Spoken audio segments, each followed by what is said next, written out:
afternoon, ladies and gentlemen. My name is Wong Kheong, and I am contesting in the parliamentary seat of P106, Damansara. And I am contesting under the ticket of Parti Rakyat Malaysia, not an independent, Parti Rakyat Malaysia. So it has been 21 minutes past 3 now, and I am very disappointed with the immaturity. I'm sorry to use that word. Immaturity of the my other fellow contesting candidates, Tony and Ryan. They didn't show up, and there is no way we can all three of us address our voters in a civilized manner. So I expect that they won't turn up even right now. So I will just go ahead with what I have to say. Right?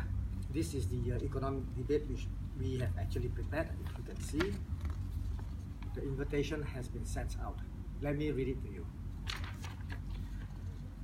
Okay, the date is 7th of May, which is today, and then the time is 3 p.m. 1500 hours, 3 p.m. Okay, and the venue is actually in Kota Damansara, Jalan PJU 5/20. Right, so well, since they are not here, I'll just disclose to you my press statement, my manifesto. Right, so I think I need to get a bigger copy. This is small, but okay, we just go ahead with it. Right, first of all, sustainability of revenue. Give me a sec, please. It's here. My bad. Okay. This is it, my press statement by Wong Kheong. So this is detailed, definitive description of my manifesto. First and foremost, I would like to talk about sustainability of revenue. As mentioned earlier, I have promised to create 1,500 or more jobs within the first year of my term. Otherwise, I would step down. And subsequently up to 10,000 jobs or more by the end of my 5-year term, if and when given the mandate. And I'm also going to provide more entrepreneurial opportunities to you, so that you can reach out to a wider spectrum of business contacts and connections. And I'm going to introduce various microloan packages with an allocation of up to 100 million ringgit or more if required, so that it can actually boost your business capital, and doing business is very much easier. And the second thing is about potential increase of household income, offering more investment opportunities to you so that you can penetrate into the global capital markets and foreign equities. And we are going to also introduce a Damansara resident card, a DRC, to you, so that you can receive discounts of up to 30% on your retail purchases.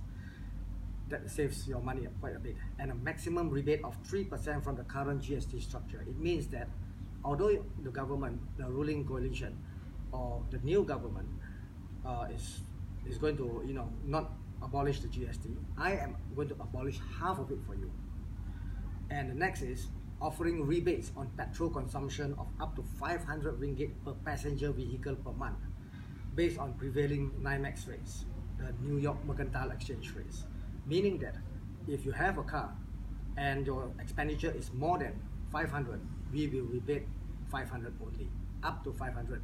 Okay, so if you have 2 cars in the house and they are registered under your name, you can get up to 1,000 ringgit every month. Okay. Number 3, focusing on decreasing of household debt.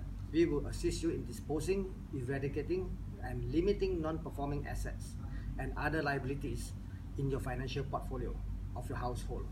And we will also assist you in restructuring your current financial overheads with lesser or lower margin of interest compared to commercial banks out there. Number 4, eradication of poverty.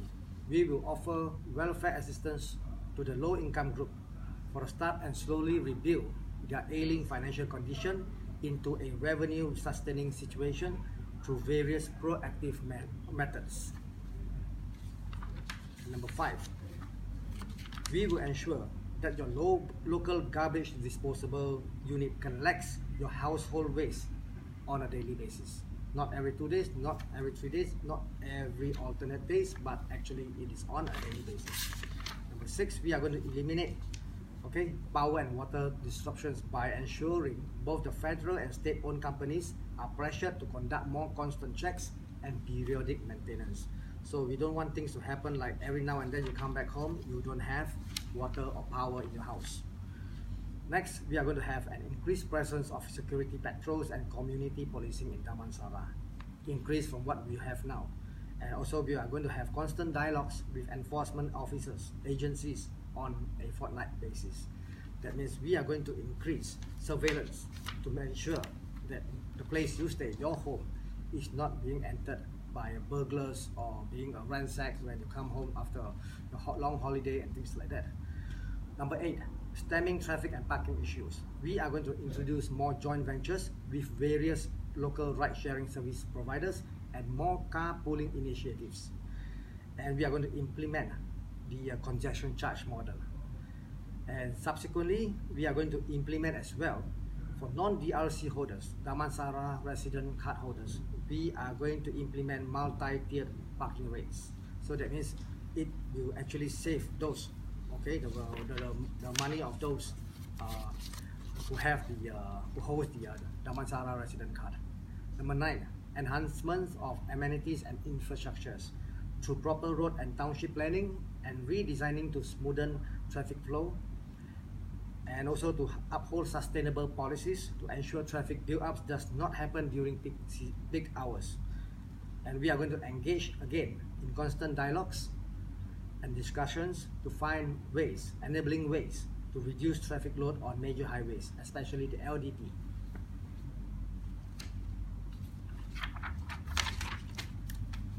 Number 10, enhancing urban green ecological qualities.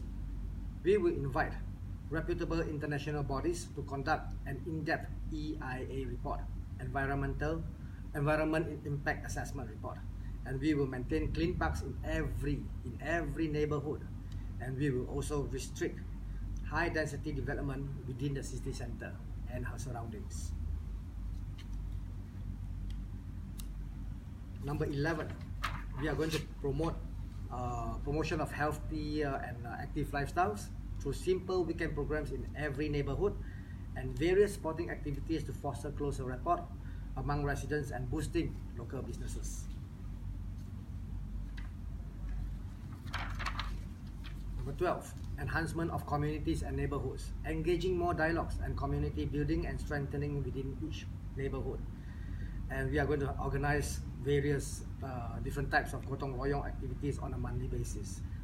And we are going to establish up to 330 service portals to ensure with up to 500 DRC holders per portal to ensure easy and convenient monitoring and assistance. That is because we have 165,000 voters. I want each and every voter, they how should I say, their concerns are being brought up. Every 500 voter, there will be one service portal, and they are required to actually, if they have any issues, they are required to actually visit the service portal manned by 2 or 3 personnel, and they will bring it to my attention. Okay, so last but not least, enhancement of true representation. I will personally voice all your grievances in the parliament from time to time, and I will personally conduct check and balance appropriately. And I practice, this is very important, I practice an open door policy which allows everyone to see anyone, including my good self, from time to time. We are reachable. I am reachable. So, last but not least, again, I would say, voters, be wise, be matured, be brave. Vote me as your Member of Parliament for Damansara P106. I represent change. Thank you. There are questions. Alright, so your questions.